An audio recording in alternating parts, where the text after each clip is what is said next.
hari ini kita telah mendengarkan dua fakta persidangan yang sangat menentukan untuk menilai apakah keberadaan ijazah Pak Jokowi ini yang selama ini ditunggu-tunggu oleh rakyat, yang selama ini dinantikan oleh rakyat, apakah memang masih misterius atau tidak. Nah,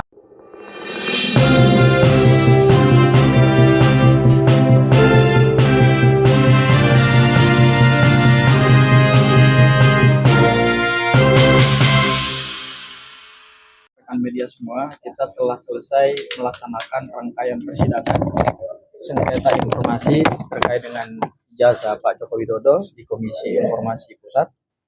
Dan hari ini kita telah mendengarkan dua fakta persidangan yang sangat menentukan untuk menilai apakah keberadaan ijazah Pak Jokowi ini yang selama ini ditunggu-tunggu oleh rakyat, yang selama ini dinantikan oleh rakyat, apakah memang masih misterius atau tidak. Nah, hari ini yang diperiksakan adalah saksi fakta dari Komisi Pemilihan Umum. Dan dari keterangan saksi fakta tadi bahwa ijazah Pak Joko Widodo itu ya memang belum diserahkan oleh KPU yang kewajibannya diatur dalam Undang-Undang 43 tahun 2009 tentang kearsipan, belum diserahkan kepada Lembaga Kearsipan Nasional atau ANRI. Kemudian belum diserahkannya ini karena peraturan yang dibuat oleh KPU itu juga peraturannya tidak secara memiliki kepastian hukum bahwa ada kewajiban dari KPU. Jadi KPU seolah-olah mendesain satu peraturan KPU, kalau saya nggak salah 18 tahun 2013.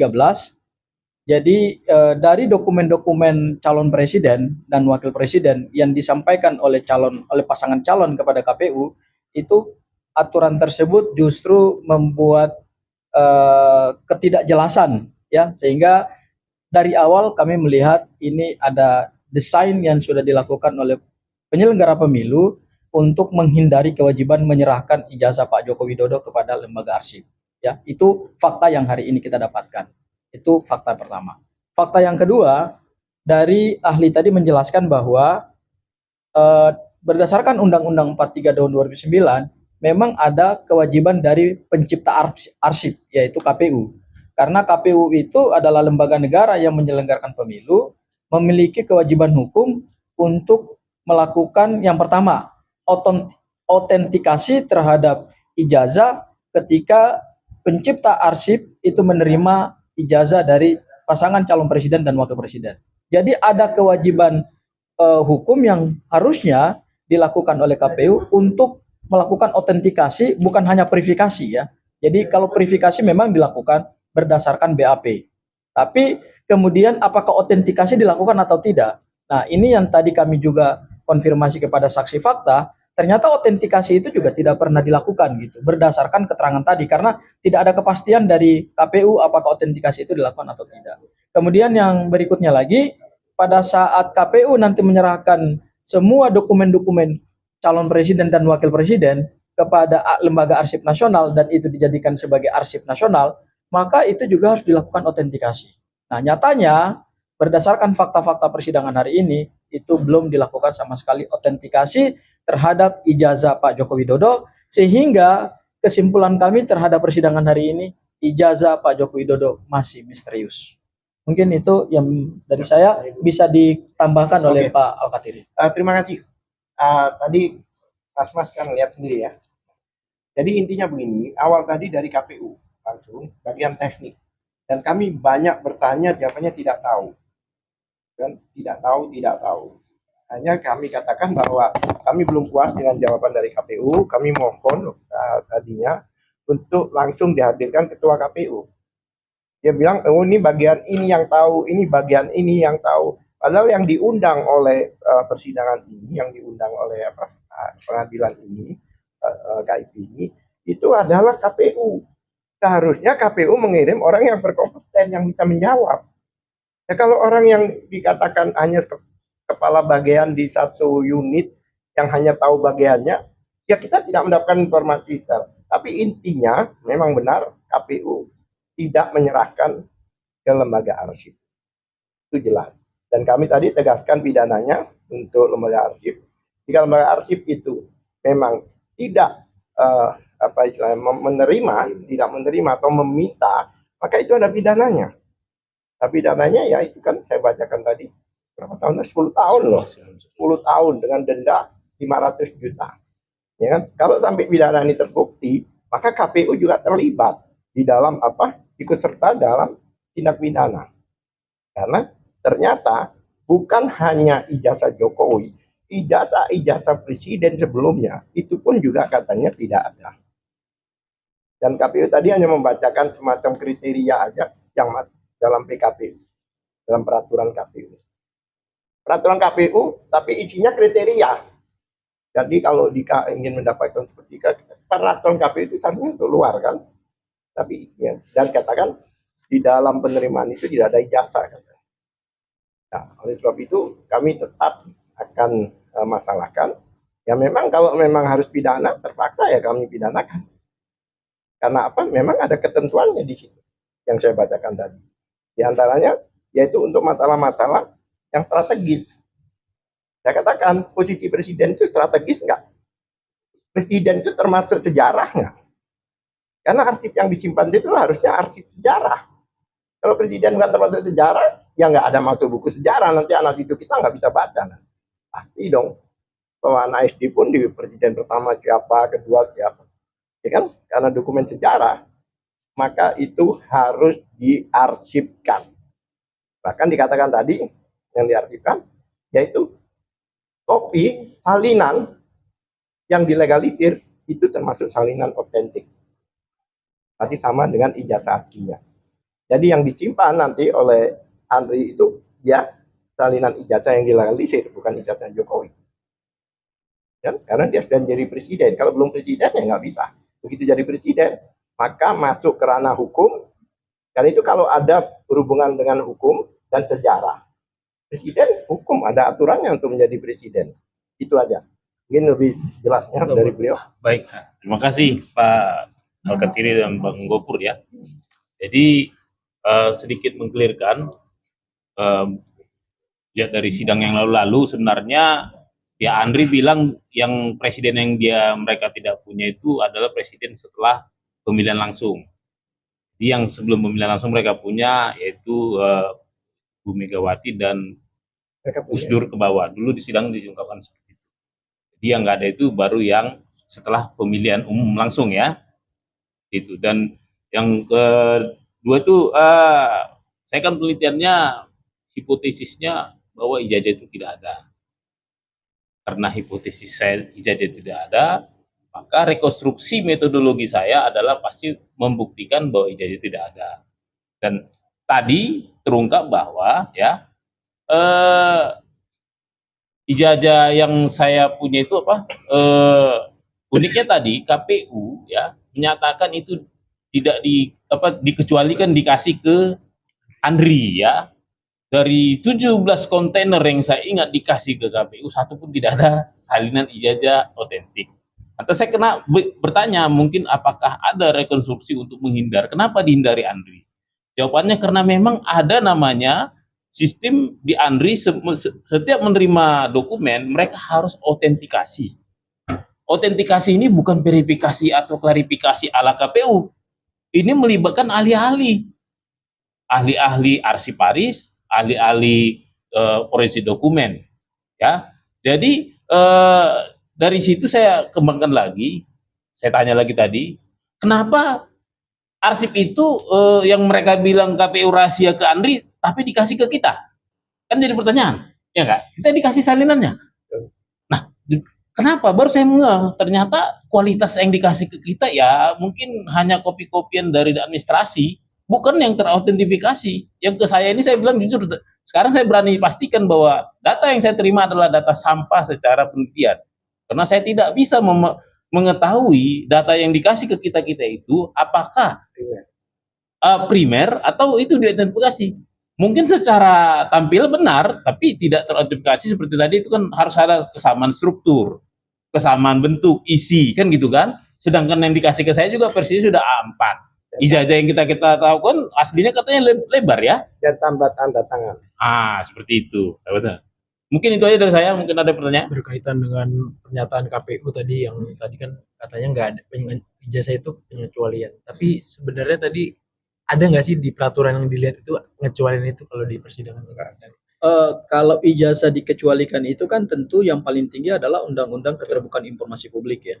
Di pasal 18 Undang-Undang Keterbukaan Informasi Publik itu disebutkan bahwa dokumen data pribadi yang pernah digunakan untuk mendapatkan jabatan publik itu tidak dikecualikan sebagai data pribadi. Artinya data itu adalah data yang bisa diakses oleh publik. Jadi kalau KPU kemudian mengatur dengan membuat suatu peraturan untuk melanggar undang-undang, sebetulnya KPU juga melakukan pelanggaran terhadap Undang-Undang Keterbukaan Informasi Publik gitu ya. Kami melihat bahwa apakah ini memang dari awal seperti tadi yang disampaikan oleh rekan kami, ada mens rea untuk kemudian menutup-nutupi informasi terkait dengan polemik ijazah Pak Joko Widodo adalah bagian dari kejahatan kearsipan atau tidak, ya ini yang sedang nanti kami teliti dan kami lanjutkan proses hukumnya gitu ya.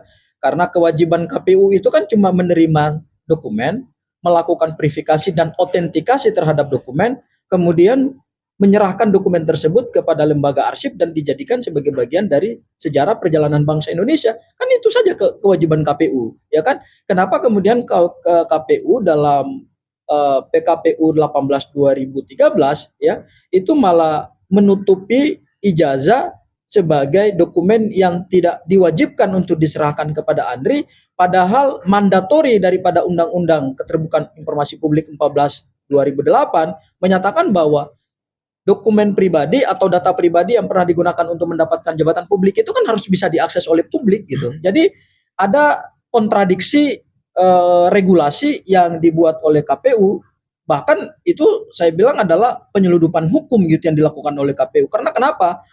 Undang-undang itu kan tingkatannya lebih tinggi. Dalam undang-undang terkait dengan struktur peraturan perundang-undangan, undang-undang itu kan tidak boleh dinegasikan oleh peraturan yang lebih di bawah. Loh kok bisa ada peraturan KPU yang adalah peraturan satu lembaga negara bisa menegasikan undang-undang gitu. Berarti memang dari awal kami melihat bahwa ada mens rea dari KPU untuk menutupi ijazah Pak Joko Widodo yang hari ini diduga adalah ijazah palsu, sehingga tidak ada kewajiban bagi KPU untuk menyerahkan dokumen tersebut kepada lembaga arsip, sehingga itu menjadi catatan daripada sejarah dalam bangsa Indonesia. Dan terhadap penyeludupan hukum yang dilakukan oleh KPU tersebut, maka kami sudah berdialog dan berdiskusi, dan bahkan kami sudah membuka laporan ke Baris Krim Polri ya, diduga ada mens rea untuk melakukan tindak pidana kearsipan.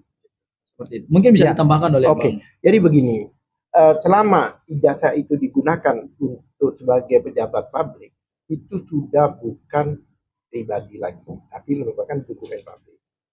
Oleh sebab itu publik boleh mengakses, boleh ini, boleh mendapatkan, dan itu utuh, ya kan? Semua yang menjadi pejabat publik, jangankan ijazah selembar kertas, hartanya pun harus dideklar.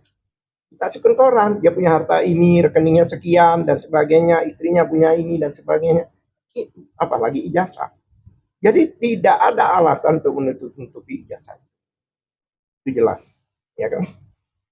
Itu tadi dikatakan semua itu kalau bertentangan dengan undang-undang lebih tinggi, berarti batal demi hukum.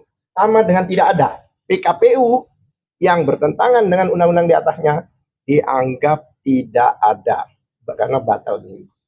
Jalan sidang kesimpulannya seperti apa, gimana? Terus sama selanjutnya sidangnya apa sih? Kesimpulan sidang sampai hari ini adalah pertama, ijazah Pak Joko Widodo yang menjadi polemik dan bahkan sudah memakan korban, yaitu ada 8 tersangka yang ditetapkan di Polda Metro Jaya, itu sampai hari ini tidak bisa kemudian kita telusuri jejaknya secara terang benderang. Jadi yang dipersoalkan oleh Pak Bonatua selaku pemohon dalam perkara ini sebetulnya tujuannya adalah untuk mencari dan menelusuri jejak dokumen ijazah yang sampai hari ini masih menjadi polemik di publik. Dan untuk kepentingan penelitian. Ya, dan untuk kepentingan penelitian. Dari rangkaian-rangkaian persidangan yang sudah dilakukan, kesimpulan kami selaku pemohon, kuasa hukum, dan kemudian ada Pak Al-Katiri juga sebagai salah satu kuasa hukumnya, ijazah Pak Joko Widodo keberadaannya masih misterius dan belum bisa kita lakukan penelusuran yang clear, yang terang benderang apakah ijazah ini ada atau tidak salinannya di lembaga arsip, ya kan? Dan apakah ijazah ini sudah dilakukan autentikasi, verifikasi yang sesuai dengan peraturan perundang-undangan atau belum? Ini yang sama sekali masih misterius. Ini yang sama sekali menjadi catatan terhadap pertanyaan utama dari pemohon selaku seorang peneliti. Ya, jadi rangkaian persidangan ini tidak menjawab hipotesis daripada Pak Bonatua selaku peneliti dalam perkara ini. Beliau ingin mencari di mana titik terang keberadaan ijazah ini. Ternyata dari rangkaian persidangan kita belum melihat ijazah ini, kita belum menemukan titik terangnya. Ya, masih kabur, masih misterius. Itu yang pertama. Kemudian yang kedua, terkait dengan kelanjutan daripada persidangan ini kan semua pembuktian sudah selesai. Tinggal kesimpulan. Kesimpulan akan kami sampaikan minggu depan, dan kemudian setelah itu kan ada putusan daripada komisioner, ya, majelis hakim komisioner. Jadi menurut kami sebetulnya persidangan ini pada akhirnya tidak menghasilkan titik terang terhadap keberadaan ijazah Pak Joko Widodo. Penegasan saja Pak, apakah nanti akhirnya jalur pidana itu akan menjadi prioritas? Ya, kami sudah menempuh jalur pidana itu dengan membuka laporan di Bareskrim Polri pada hari Jumat bersamaan dengan penetapan tersangka 8 tersangka di Polda Metro Jaya, dan pasal-pasal yang kami laporkan itu adalah semua pasal-pasal yang berkaitan dengan dugaan tindak pidana kearsipan, ya, yaitu terhadap KPU, terhadap ANRI, terhadap KPU DKI Jakarta, terhadap KPU Solo, ya, juga terhadap lembaga kearsipan daerah yang di Solo dan DKI, semua dilaporkan. Karena kenapa? Ini ada semacam permufakatan yang dilakukan oleh lembaga-lembaga ini untuk berusaha menutup-nutupi keberadaan ijazah atau jejak ijazah yang sebenarnya saat ini sedang menjadi polemik. Jadi semakin hari dibongkar, ini bukan kita menemukan titik terang, tapi kita digiring kepada lorong yang gelap. Dan penelitiannya Pak Bonatua ini justru malah membuat terang benderang bahwa keberadaan ijazah Pak Jokowi ini masih misterius. Itu yang kami bisa simpulkan dari rangkaian persidangan ini. Ini kan ada pernyataan dari Dirkrimum, kalau ijazah SD, SMP dan kuliah itu disita sama Dirkrimum. Kenapa dari tim lawyer ini tidak menggugat Polda? Karena dia merasa ijazah ada sama dia, disita sama dia.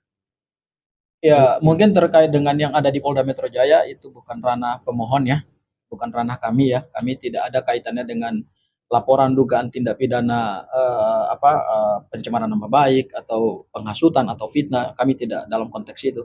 Konteks Pak Bonatua adalah hanya ingin melihat, menelusuri jejak keberadaan ijazah dalam rangka untuk melengkapi berkas penelitian.